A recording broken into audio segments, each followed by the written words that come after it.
Diperlaksanakan malih Bapak.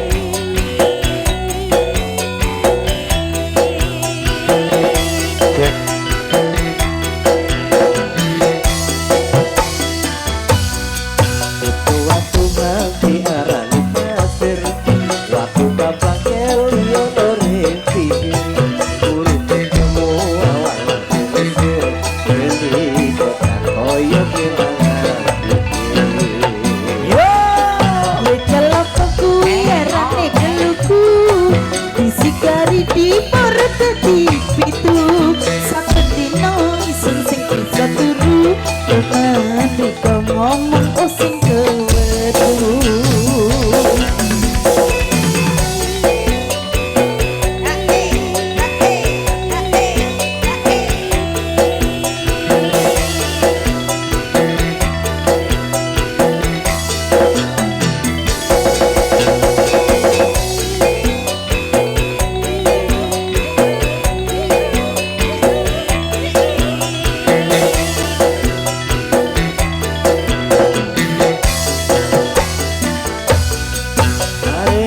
Terkenal campur sawi sampai kering uli sendiri ketentu pesan jurut di tangan cocok di bau rawar belum suara pedok Godang sawi penak ekoran pendapun ati iki kaya penggantung riko gedang raja sanjiran ibarat dewi yang sing berjalan bedang bedong iki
bedan dodo